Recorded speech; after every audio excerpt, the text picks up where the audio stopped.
Kannur elders community ഗ്രൂപ്പിന്റെ പ്രഥമ സംഗമം കണ്ണൂർ ബ്രോഡ് ബീൻ ഹോട്ടലിൽ നടന്നു. കെ.വി. സുമേഷ് എം.എൽ.എ. ഉദ്ഘാടനം ചെയ്തു.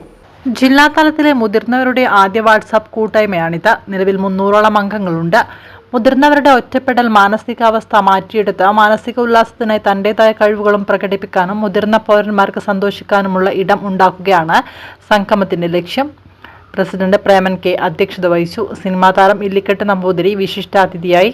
കണ്ണൂർ എൽഡേഴ്സ് കമ്മ്യൂണിറ്റി ഭാരവാഹികളായ സജീവൻ ചെല്ലൂർ, ബാബുരാജ്, വേണുഗോപാൽ, ബാലൻ കെ നമ്പ്യാർ, ഗോപിനാഥക്കുറുപ്പ്, സജീവൻ പി തുടങ്ങിയവർ സംസാരിച്ചു. തുടർന്ന് അംഗങ്ങളുടെ കലാപരിപാടികളും അരങ്ങേറി.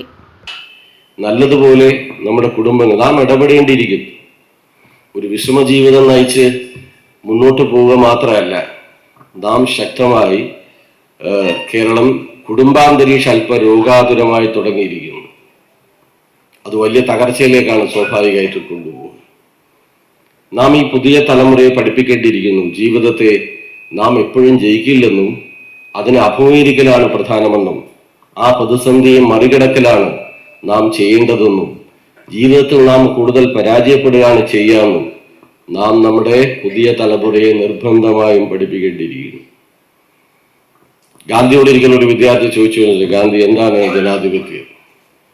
മഹാത്മാഗാന്ധി പറഞ്ഞ ശ്രദ്ധേയമായ മറുപടിയുണ്ട്. ഒരു ഓട്ട മത്സരത്തിൽ ഓടി ജയിക്കുന്ന ഒരാൾ ചിന്തിക്കേണ്ടത്, ഞാൻ ഒറ്റയ്ക്ക് ഓടിയത് കൊണ്ടല്ല ജയിച്ചത്, എൻ്റെ കൂടെ ഓടാൻ ആളുള്ളത് കൊണ്ടാണ് ഞാൻ ജയിക്കുന്നത് എന്ന് ചിന്തിക്കാൻ അയാൾക്ക് പറ്റിയാൽ അയാൾ മെച്ചപ്പെട്ട ഒരു ജനാധിപത്യവാദിയെ. വളരെ ഡീപ്പസ്റ്റായ അർത്ഥമുള്ള ഒരു വാചകമാണത്.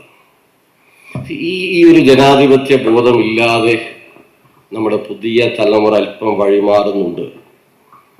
തീർച്ചയായും അങ്ങനെ എല്ലാമുള്ള പ്രശ്നങ്ങളെ അഭിസംബോധന ചെയ്യാൻ ഈ എൽഡേഴ്സ് കമ്മ്യൂണിറ്റി ഫോറത്തിന് നിർബന്ധമായും സാധിക്കും. സാധിക്കണം. നിങ്ങളുടെ ഒരു വലിയ ഇടപെടൽ കേരളത്തിൽ അനിവാര്യമാണ്. അല്ലെങ്കിൽ നാം വഴിവിട്ട കുടുംബ ബന്ധങ്ങളുടെ ജീവിതത്തിൻ്റെ കേന്ദ്രമായിട്ട് ഈ കേരളം മാറും. അങ്ങനെ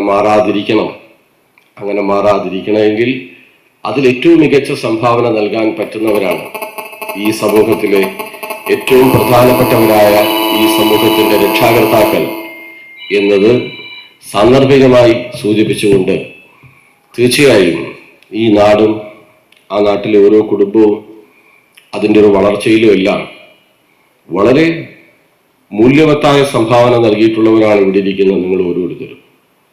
വ്യക്തിപരമായ ഒരാൾ എന്താണ് സമൂഹത്തിന് നൽകുന്ന സംഭാവന എന്ന് ചോദിച്ചാൽ നമ്മൾ ഉത്തരം പറയാൻ ബുദ്ധിമുട്ടിപ്പോകും. പക്ഷേ നമുക്കറിയാത്തത് കൊണ്ടാണ്, നിങ്ങൾക്കറിയാത്തത് കൊണ്ടാണ് നിങ്ങൾ ഓരോരുത്തരും ഒരു കുടുംബത്തിൻ്റെ വളർച്ചയിലൂടെ രാഷ്ട്രത്തിൻ്റെ പുനർനിർമ്മാണത്തിൽ ജീവിതത്തിൽ ഏറ്റവും പ്രധാനപ്പെട്ട സംഭാവന നൽകി